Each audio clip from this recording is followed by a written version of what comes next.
Accounting for Partnership, Basic Concepts. Question number 36, NCERT, Exercise 10. Simmi and Sonu are partners in a firm, sharing profits and losses in the ratio 3:1. ഇവിടെ രണ്ട് പാർട്ട്നേഴ്സാണ് സിമ്മി and Sonu. അവരുടെ profit sharing ratio 3:1 ആണ്. Profit and loss account shows a net profit of rupees 1,50,000. Net profit before adjustment എന്ന് പറയുന്നത് 1,50,000 ആണ്. Prepare profit and loss appropriation account by taking into consideration the following information. First one, partners capital on 1st April. അതായത് രണ്ടുപേരുടെയും opening ക്യാപിറ്റലാണ് തന്നിരിക്കുന്നത്. Next one, current account balance on 1st April. രണ്ടുപേരുടെയും current അക്കൗണ്ടിലെ balance ആണ് തന്നിരിക്കുന്നത്.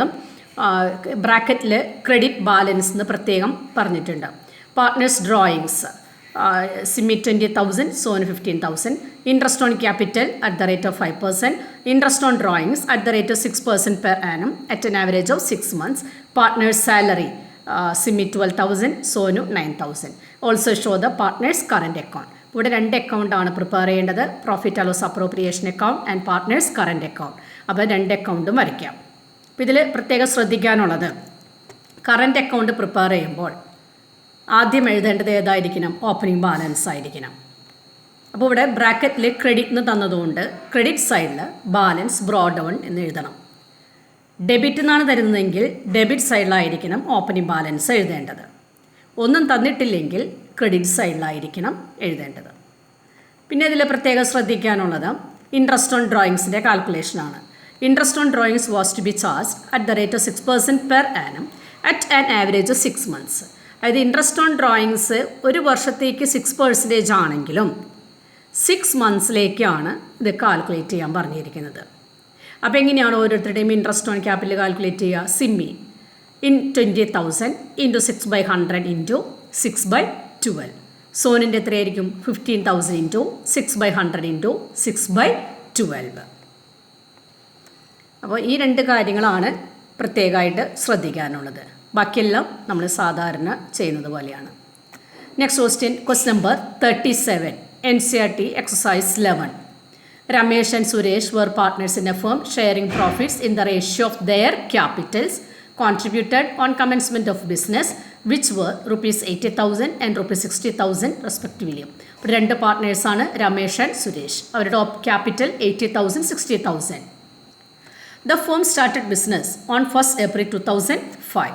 According to the partnership agreement, interest on capital and drawings are 12% and 10% respectively. അപ്പോൾ ഇവിടെ ഇൻട്രസ്റ്റ് ഓൺ ക്യാപിറ്റലിൻ്റെ റേറ്റ് എത്രയായിരിക്കും? 12% ആയിരിക്കും. ഇൻട്രസ്റ്റ് ഓൺ ഡ്രോയിങ്സിൻ്റെ റേറ്റ് 10% ആയിരിക്കും. Ramesh and Suresh are to get a monthly salary rupees 2,000 and rupees 3,000 respectively. രണ്ട് പേർക്കും salary കൊടുക്കുന്നുണ്ട്. മന്ത്ലി സാലറിയാണ് നമുക്കിവിടെ തന്നിരിക്കുന്നത്. പ്രോഫിറ്റ് ഫോർ ദി ഇയർ എൻ്റെ before making the above adjustments was rupees 1,300,000. അപ്പോൾ നെറ്റ് പ്രോഫിറ്റ് ബിഫോർ അഡ്ജസ്റ്റ്മെൻറ്റ് എത്രയാണ്? 1,300,000 ആണ്. The drawings of Ramesh and Suresh were rupees 40,000 and 50,000 respectively.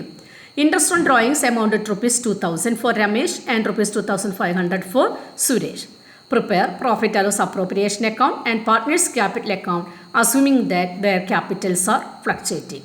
അപ്പോൾ ഇവിടെ നമ്മളോട് രണ്ട് അക്കൗണ്ടാണ് പ്രിപ്പയർ ചെയ്യാൻ പറഞ്ഞിരിക്കുന്നത്, profit and loss appropriation account and partners capital account. Capital account prepare ചെയ്യുമ്പോൾ ഏത് മെത്തേഡ് അനുസരിച്ചായിരിക്കണം പ്രിപ്പയർ ചെയ്യേണ്ടതും? ഫ്ലക്ച്വേറ്റിംഗ് ക്യാപിറ്റൽ മെത്തേഡ് അനുസരിച്ചായിരിക്കണം. അതുകൊണ്ട് എല്ലാ അഡ്ജസ്റ്റ്മെൻറ്റ്സുകളും എഴുതേണ്ടത് ഏത് അക്കൗണ്ടിൽ തന്നെയായിരിക്കണം? Partners capital അക്കൗണ്ടിലായിരിക്കണം. അപ്പോൾ അത് പ്രത്യേകം ശ്രദ്ധിക്കുക. പിന്നെ ഈ പ്രോബ്ലത്തിൽ ശ്രദ്ധിക്കാനുള്ളത് 3 കാര്യങ്ങളാണ്. ഒന്ന്, ഇവരുടെ പ്രോഫിറ്റ് ഷെയറിംഗ് റേഷ്യോ എങ്ങനെയാണെന്നാണ് പറഞ്ഞിരിക്കുന്നത്? Sharing profits in the ratio of their capital എന്നാണ് പറഞ്ഞിരിക്കുന്നത്. ഓരോരുത്തരുടെയും ക്യാപിറ്റലിനെ ബേസ് ചെയ്തുകൊണ്ടായിരിക്കണം അവരുടെ പ്രോഫിറ്റ് ഷെയറിംഗ് റേഷ്യോ തീരുമാനിക്കേണ്ടത്. അങ്ങനെയാണെങ്കിൽ എത്രയായിരിക്കും ഇവിടുത്തെ പ്രോഫിറ്റ് ഷെയറിംഗ് റേഷ്യോ? അപ്പോൾ ആദ്യം നമ്മൾ ക്യാപിറ്റൽ കണ്ടുപിടിക്കണം. രമേഷിൻ്റെ ക്യാപിറ്റൽ 80,000, സുരേഷിൻ്റെ ക്യാപിറ്റൽ 60,000. അപ്പോൾ അവരുടെ റേഷ്യോ എത്രയായിരിക്കും? 8:6 ആയിരിക്കും. കാരണം രണ്ട് ബാലൻസിലും 4 0 വീതമുണ്ട്. നമ്മളത് ക്യാൻസൽ ചെയ്ത് കളഞ്ഞു. ബാക്കി എത്രയുണ്ട്? 8:6 ആണ് വരുന്നത്. അതിനെ ഒന്നും കൂടി ലോവസ്റ്റ് ഫോമിലേക്ക് ആക്കി വരുമ്പോൾ എത്രയായിരിക്കും? 4:3 ആയിരിക്കും. അതായത് 8:6 ലോവസ്റ്റ് ഫോമിലേക്ക് ആക്കുമ്പോൾ കിട്ടുന്ന റേഷ്യോ എത്രയാണ്? 4:3 ആയിരിക്കും. പിന്നെ ഒന്ന് ശ്രദ്ധിക്കാനുള്ളത്, ഇവിടെ സാലറി തന്നിരിക്കുന്നത് മന്ത്ലിയാണ്. അപ്പോൾ ഓരോരുത്തരുടെയും സാലറി എഴുതേണ്ടത് എത്രയായിരിക്കും? രമേശിൻ്റെ 2000 ഇൻറ്റു 12, സുരേഷിൻ്റെ 3000 ഇൻറ്റു 12. മൂന്നാമത് ശ്രദ്ധിക്കേണ്ടത്, ഇവിടെ ഇൻട്രസ്റ്റ് ഓൺ ഡ്രോയിങ്സ് നമുക്കിവിടെ 10% ആണെന്ന് പറഞ്ഞിട്ടുണ്ട്. അതേസമയം amount of interest on drawings നമുക്കിവിടെ തന്നിട്ടുണ്ട്. അപ്പോൾ ഇവിടെ ഒരു പ്രോബ്ലത്തിൽ റേറ്റ് ഓഫ് ഇൻട്രസ്റ്റ് ഓൺ ഡ്രോയിങ്സും എമൗണ്ട് ഓഫ് ഇൻട്രസ്റ്റ് ഓൺ ഡ്രോയിങ്സും തന്നിട്ടുണ്ടെങ്കിൽ അതിൽ നമ്മൾ എടുക്കേണ്ടത് amount of interest on drawings ആയിരിക്കണം. Rate of interest on drawings പരിഗണിക്കേണ്ട കാര്യമില്ല. അപ്പോൾ ഇവിടെ അപ്രോപ്രിയേഷൻ അക്കൗണ്ടിലും ക്യാപിറ്റൽ അക്കൗണ്ടിലും ഇൻട്രസ്റ്റ് ഓൺ ഡ്രോയിങ്സ് എന്ന് പറഞ്ഞ് എഴുതേണ്ടത് എത്രയായിരിക്കണം? രമേശ് 2000, സുരേഷ് 2500. ഇവിടെ 10% എന്നുള്ളത് കൺസിഡർ ചെയ്യേണ്ട കാര്യമില്ല. ഈ 3 കാര്യങ്ങളാണ് ഈ പ്രോബ്ലത്തിൽ ശ്രദ്ധിക്കാനുള്ളത്. Next one, question number 38, NCERT exercise 12. Sugesh and Vanida are partners in a firm. Their partnership agreement provides that profit should be shared by Sugesh and Vanida in the ratio 3:2. അതായത് profit sharing ratio 3:2 ആണ്. 5% interest is to be allowed on capital. Interest on capital 5% ആണ്. Vanita should be paid a monthly salary ₹600. വനിതയുടെ salary തന്നിട്ടുണ്ട്, monthly സാലറിയാണ്. അപ്പോൾ എടുക്കേണ്ടത് എങ്ങനെയായിരിക്കണം? 600 into 12 ആയിരിക്കണം. The following balances are extracted from the books of the firm on 31 December 2006. ഇത് ഓരോരുത്തരുടെയും capital account, current account, drawings ഒക്കെയാണ് നമുക്കിവിടെ തന്നിരിക്കുന്നത്. The net profit for the year before charging interest on capital and after charging partner's salary was ₹9,500. ഇവിടെ net profit നമുക്ക് തന്നിരിക്കുന്നത് എങ്ങനെയാണ്? Net profit before interest on capital but after partners salary എന്നാണ് തന്നിരിക്കുന്നത്. അതാണ് ഈ ക്വസ്റ്റ്യനിൽ നമ്മൾ പ്രത്യേകമായിട്ട് എടുത്ത് ശ്രദ്ധിക്കേണ്ട ഒരു കാര്യം. Prepare profit and loss appropriation account and partners current account. ഇപ്പോൾ 2 അക്കൗണ്ട് വരയ്ക്കണം, profit and loss appropriation account and partners current account. അപ്പോൾ നമുക്കിവിടെ 2 അക്കൗണ്ട് വരയ്ക്കാം. അപ്പോൾ അപ്രോപ്രിയേഷൻ അക്കൗണ്ടിൽ ആദ്യം എഴുതേണ്ടത് ഏതായിരിക്കണം? നെറ്റ് പ്രോഫിറ്റ് ബിഫോർ അഡ്ജസ്റ്റ്മെൻ്റ് ആയിരിക്കണം. നെറ്റ് പ്രോഫിറ്റ് ബിഫോർ അഡ്ജസ്റ്റ്മെൻ്റ് ആകുമ്പോൾ ശ്രദ്ധിക്കേണ്ട കാര്യം, ഏത് നെറ്റ് പ്രോഫിറ്റാണ് ഇവിടെ തന്നിരിക്കുന്നത്? സാലറി അഡ്ജസ്റ്റ് ചെയ്തതിന് ശേഷമുള്ളതാണ്. അതേസമയം ഇൻട്രസ്റ്റ് ഓൺ ക്യാപിറ്റൽ ചാർജ് ചെയ്യുന്നതിന് മുമ്പുള്ളതാണ്. അപ്പോൾ നമുക്കിവിടെ ക്രെഡിറ്റ് സൈഡിൽ എന്ത് എഴുതാം? Net profit before charging interest but after charging salary 9,500. ഇപ്പോൾ ഇവിടെ ഈ 9,500 എന്നുള്ളത് സാലറി അഡ്ജസ്റ്റ് ചെയ്തതിന് ശേഷമായതുകൊണ്ട് വനിതയുടെ സാലറി അപ്രോപ്രിയേഷൻ അക്കൗണ്ടിൽ ഡെബിറ്റ് സൈഡിൽ എഴുതേണ്ട കാര്യമില്ല.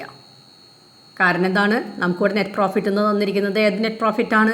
വനിതയുടെ 1 വർഷത്തെ സാലറി അഡ്ജസ്റ്റ് ചെയ്തതിന് ശേഷമുള്ളതാണ്. വീണ്ടും അതിൽ നിന്നും മൈനസ് ചെയ്യേണ്ട കാര്യമില്ല. അതുകൊണ്ട് ഡെബിറ്റ് സൈഡിൽ വനിതയുടെ സാലറി എഴുതാൻ പാടില്ല. ഒരു ഐറ്റം മാത്രമേ ഡെബിറ്റ് സൈഡിൽ എഴുതാനുള്ളൂ. അതേതാണ്? 5% ഇൻട്രസ്റ്റ് ഓൺ ക്യാപിറ്റൽ. അപ്പോൾ അത് പ്രത്യേകം ശ്രദ്ധിക്കുക. കറൻറ്റ് അക്കൗണ്ട് പ്രിപ്പയർ ചെയ്യുമ്പോൾ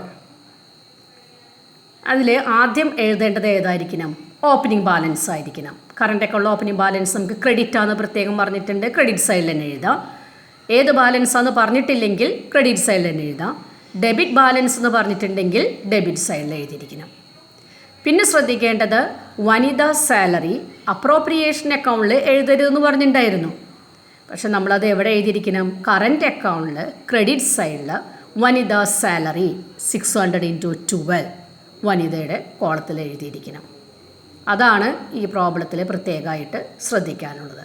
പിന്നെ നമ്മൾ സാധാരണ ചെയ്യുന്നത് പോലെ കറൻറ്റ് അക്കൗണ്ടിൽ ഓപ്പണിംഗ് ബാലൻസ് എഴുതി, ഇൻട്രസ്റ്റ് ഓൺ ക്യാപിറ്റൽ എഴുതി, വനിത സാലറി എഴുതി, ഷെയർ ഓഫ് പ്രോഫിറ്റ് എഴുതാം, ഡെബിറ്റ് സൈഡിൽ ഡ്രോയിങ്സ് എഴുതാം. ഇവിടെ പ്രോഫിറ്റ് ഡിവൈഡ് ചെയ്യുന്നത് ഏത് റേഷ്യോയിലായിരിക്കണം? 3:2 എന്നുള്ള റേഷ്യോയിലായിരിക്കണം. പിന്നെ ഇൻട്രസ്റ്റ് ഓൺ ക്യാപിറ്റൽ കാൽക്കുലേറ്റ് ചെയ്യേണ്ടത് ഏതുമ്പോഴായിരിക്കണം? ഓപ്പണിംഗ് ക്യാപിറ്റൽ ആയിരിക്കണം. ഇത്രയും കാര്യങ്ങളാണ് ഇതിൽ ചെയ്യാനുള്ളത്.